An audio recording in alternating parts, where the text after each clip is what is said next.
Drama serial कभी मैं कभी तुम की आने वाली एपिसोड बहुत खतरनाक होने वाली है, क्योंकि अब इस ड्रामे में ऐसे ऐसे उधम मचने वाले हैं कि आप जानकर हैरान हो जाएंगे। तो अब क्या रुबाब सच जानने के बाद अदील के साथ क्या करने वाली है, और दूसरी तरफ शर्जीना और मुस्तफा का रिश्ता बच पाएगा या खत्म हो जाएगा, ये आज हम आपको बताएंगे। तो अगर अब तक आपने हमारा चैनल सब्सक्राइब नहीं किया तो जरूर करें। तो अब जैसे कि रुबाब सारी की सारी छानबीन करवा रही है, लेकिन अगर रुबाब को पता चल भी जाए और उसके खिलाफ सबूत भी मिल जाए कि ये सब कुछ अदील ने किया है और जितना भी लॉस रुबाब को पहुंचा है उसमें अदील का हाथ था, तब भी रुबाब अदील को कुछ ना कहती, क्योंकि रुबाब में एक अच्छाई जरूर है कि वो गोल्ड डिगर नहीं है, लेकिन उसको एक ऐसा ही शख्स चाहिए जो सिर्फ और सिर्फ उससे मोहब्बत करे। जहां अब रुबाब सच जानने के बाद भी अदील से बहुत अच्छे से पेश आती है, लेकिन अदील को शक हो जाता है और वो मंसूर साहब से कहते हैं कि मंसूर साहब, मुझे रुबाब पर पूरा शक है कि उसे कहीं ना कहीं से मेरे खिलाफ सबूत मिले हैं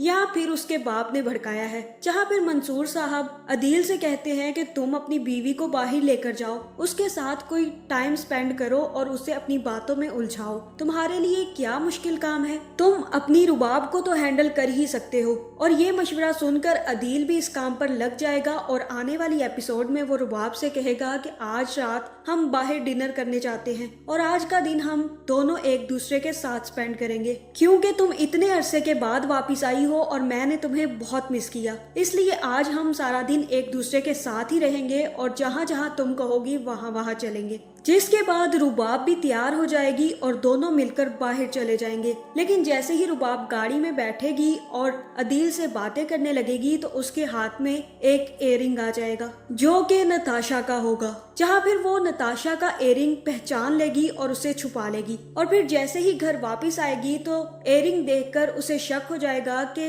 अदील और नताशा एक दूसरे के साथ मिल रहे हैं। जहाँ फिर रुबाब कहेगी कि अदील, मैं तुम्हें पैसों की हेर फेर तो माफ कर देती, जितना भी मुझे लॉस पहुंचा वो भी माफ कर देती, लेकिन धोखा देना कभी माफ नहीं करूंगी। तुम तो बहुत चीप लेवल पर गिर गए, तुमने मेरी दोस्त के साथ ही अफेयर चलाना शुरू कर दिया, अब देखो मैं तुम्हारा क्या हशर करती हूँ। जहाँ फिर रुबाब अदील के पास जाएगी और अदील से कहेगी कि मैंने कल तुम्हारे लिए एक पार्टी अरेंज की है और तुमने जरूर आना है। जहाँ अदील कहेगा कि वाई नॉट, मैं तो जरूर आऊंगा, तुम इतने प्यार से मुझे पार्टी दे रही हो तो मैं क्यों ना आऊं। जहाँ अब मुझे यही लग रहा है कि रुबाब ना सिर्फ उस पार्टी में अदील को बुलाएगी बल्कि नताशा और उसके शोहर को भी बुलाने वाली है, क्योंकि रुबाब अपने दुश्मनों को कभी नहीं बख्शती। जहाँ फिर उसे अदील के खिलाफ भी सारे के सारे सबूत मिल जाएंगे और उस पार्टी में जैसे ही नताशा, नताशा का शोहर और अदील और बाकी सब लोग पहुंचेंगे तो रुबाब हो सकता है कि अदील और नताशा की तस्वीरें सबके सामने चला दे,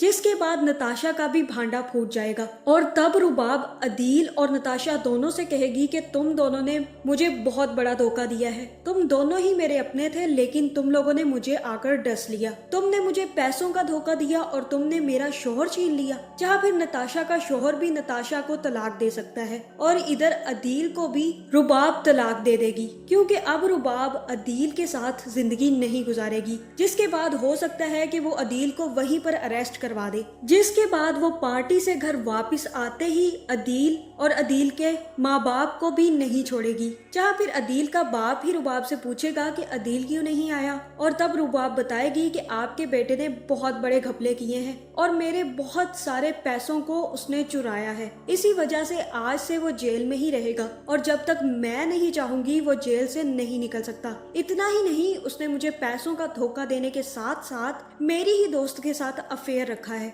मैं सब कुछ बर्दाश्त कर सकती हूँ लेकिन धोखा बिल्कुल भी नहीं। अब आप भी अपना सामान उठाएं और निकले मेरे घर से, क्योंकि अब आप दोनों भी मेरे कुछ नहीं लगते और मैं आप दोनों को अपने घर में अब और बर्दाश्त नहीं कर सकती। जिसके बाद रुबाब अदील के माँ बाप को भी घर से निकाल देगी। जहाँ दूसरी तरफ मुस्तफा भी शर्जीना से कहेगा कि शर्जीना, आज तुम खाना खाकर सो जाना क्योंकि मुझे आने में लेट हो जाएगी, क्योंकि मेरी एक बहुत बड़ी मीटिंग है और अगर ये डील मुझे मिल गई तो सब कुछ आसान हो जाएगा। जिसके बाद मुस्तफा तो वहाँ से चला जाएगा, लेकिन शर्जीना की तबीयत काफी ज्यादा खराब हो जाएगी और उसे उल्टियाँ आनी शुरू हो जाएंगी। जहाँ दूसरी तरफ मुस्तफा की भी मीटिंग बहुत अच्छी जाएगी और उसका डीलर उससे कहेगा कि मुझे आपका पैशन बहुत पसंद आया। आपका काम करने का तरीका, आपका काम करने को लेकर लगन और गेम्स में इतना इंटरेस्ट मुझे बहुत ज्यादा पसंद आया। इसीलिए तो मैं आपके साथ काम करना चाहता हूँ। जहाँ मुस्तफा भी ये सारी बातें सुनकर हैरान रह जाएगा, लेकिन मुस्तफा का पार्टनर मुस्तफा से कहेगा कि मुस्तफा अब शौक से बाहर निकल आओ, अब बहुत जल्द हम बहुत सारी कामयाबियां हासिल करने वाले हैं। अगर ये डील हमारे हाथ लग गई तो तुम्हें पता है ना हमारा बिजनेस कहाँ पहुँच जाएगा। जहाँ फिर मुस्तफा कहेगा कि मुझे पता है हमारे इस डील से बिजनेस को बहुत ज्यादा फायदा होगा और अब मुझे ये डील क्रैक करनी होगी, किसी ना किसी तरीके से मुझे ये प्रोजेक्ट हैंडल करना होगा। लेकिन इस सब के चक्कर में वो शर्जीना को इग्नोर करता रहेगा, जहाँ शर्जीना की तबीयत काफी ज्यादा खराब रहने लगेगी। जहाँ अब मुझे लगता है कि दोनों को ही अंडरस्टैंड करने की जरूरत है और ये दोनों ही एक दूसरे को अंडरस्टैंड नहीं कर रहे। जहाँ शर्जीना भी मुस्तफा को ताने मारने से बाज नहीं आती और वहीं मुस्तफा भी अपनी भड़ास निकालने से बाज नहीं आ रहा। कहीं ना कहीं शर्जीना को भी अंडरस्टैंड करने की जरूरत है कि मुस्तफा जो कुछ भी कर रहा है और जितनी भी मेहनत कर रहा है सिर्फ उसी के लिए और उसके बच्चे के लिए ही तो कर रहा है। जहाँ दूसरी तरफ मुस्तफा को भी ये बात समझनी चाहिए कि शर्जीना अकेली एक घर में रह रहकर बोर हो जाती है। उसे कुछ ना कुछ करके शर्जीना को अपना वक्त देना चाहिए और टाइम पर घर आना चाहिए, और या फिर मुस्तफा को चाहिए कि वो शर्जीना को उसके घर भेज दे। तो आपका इस बारे में क्या ख्याल है, कमेंट करके जरूर बताएं और ऐसी वीडियोस देखने के लिए हमारे चैनल को सब्सक्राइब करना ना भूलिएगा।